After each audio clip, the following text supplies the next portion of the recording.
had more than 1,000 employees at 20 amusement parks.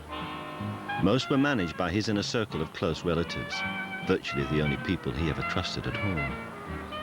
These people were to stay with him as he took his most audacious gamble.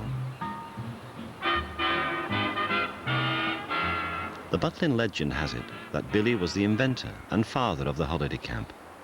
In fact, he pinched the idea.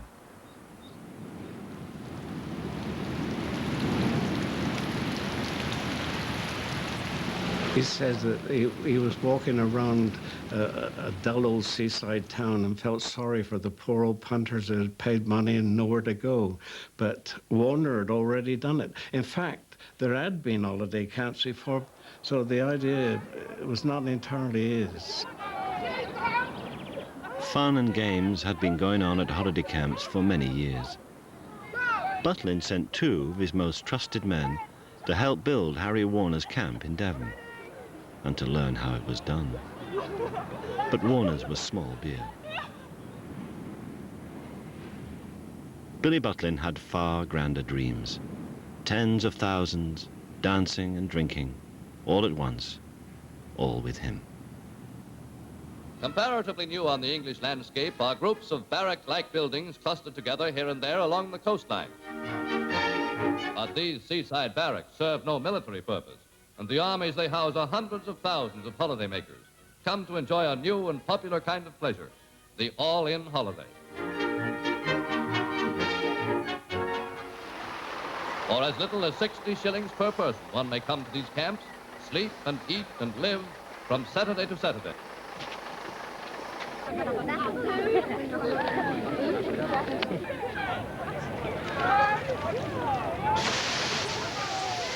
The Skegness camp opened on Easter Saturday, 1936. Butlin had gambled everything and was virtually bankrupt. The camp had to work. It did. The bookings came flooding in. Cyril Reeve was chief lifeguard and one of only 4 redcoats that first summer in Skegness. His wife, Joan, was but a schoolgirl on holiday. Every Friday was ladies' night, and men weren't allowed to buy a drink, and of course, us 4 redcoats, us 4 redcoats, you just get pie-high and everybody buying us drinks. Oh dear. Let's say I was never short of a girlfriend. You're still the same.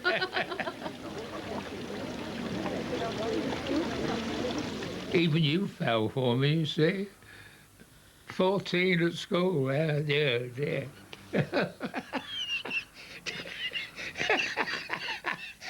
I'm not saying anything else.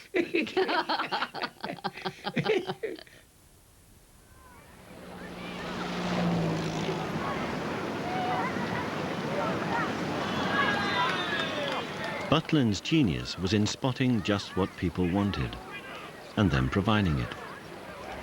But in the straight-laced 30s, he quickly ran into trouble. Vernon Jenkins was there for those first Radio Butlin early morning calls. Wakey, wakey, campers. Time to get up. Time to get ready for breakfast. And, by the way, go back to your own shellies. A joke, I think, which caused a lot of problems with the press. I think it did happen.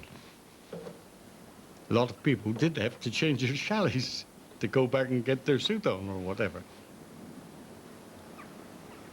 In 1937, the press branded Butlin's a place of easy virtue, where prostitutes plied their trade. Although the accusations came from jealous local hoteliers, the story was a portent of things to come.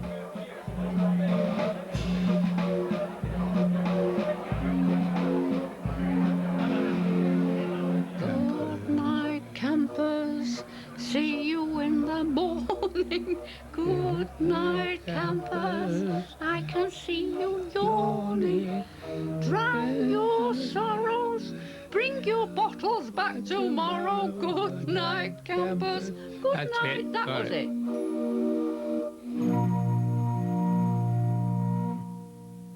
was once he got that fancy car of his. I don't know what it was, but it had a rack on the back, and us three girls used to sit on it and used to take us home in the car, sitting on the rack at the back. We thought it was great fun. Butlin was now moving in very different circles. Town councillors, lords and ladies, and beauty queens were his social world. His wife, Dolly, hated it all and refused to go.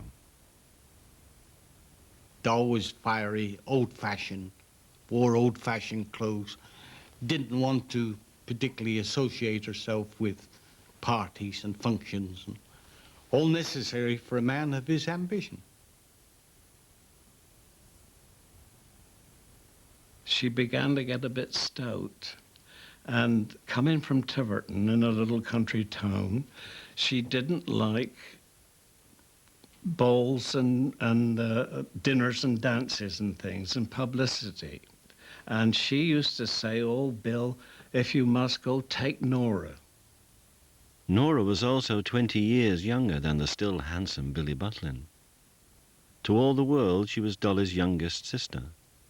In fact, she was the illegitimate child of one of Dolly's other sisters, and legally her niece.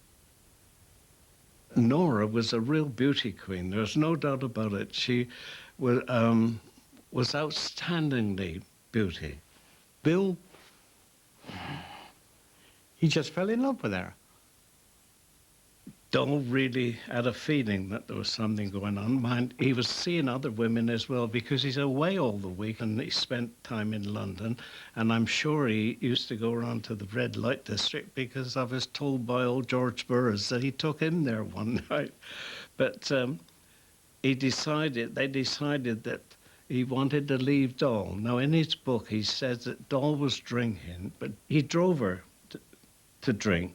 And of course, the more she drank, the more she had to drink. And she couldn't even answer the front door in the end without having to have a gin to give her courage to go and see who was there. Nora was already married with one child and carrying her second when Butlin finally decided that she would replace Dolly. Butlin and Nora had 2 daughters over the next 20 years of what was then considered living in sin. Dolly was never to agree to a divorce. She always had a feeling that this separation or this fascination with Nora was just a temporary thing. In fact, she always kept his shaving gear, which she took from the house in Skegness, and kept it in her bathroom and took it with her wherever she moved. Family life might be difficult, but business was booming. In 1938, Butlin opened a second camp at Clacton. But his rush to expand with a 3rd centre at Filey was rudely interrupted when Adolf Hitler marched into Poland. In 1936, who really could have conceived that there would be a world war just 2 short years later, and that the government would be screaming out for places to accommodate large numbers of troops. War was to prove a boon for Butlin. His camps were perfect for military training centres. Filey was completed, and 2 more at Ayr and Pwllheli were built.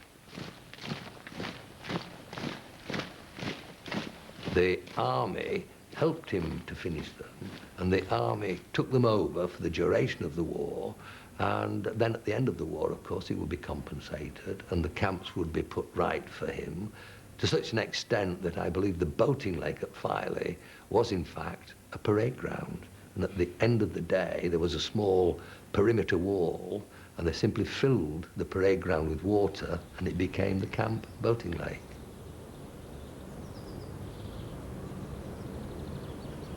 Wheeling and dealing as ever, Butlin negotiated a sweetheart deal with the government, which allowed him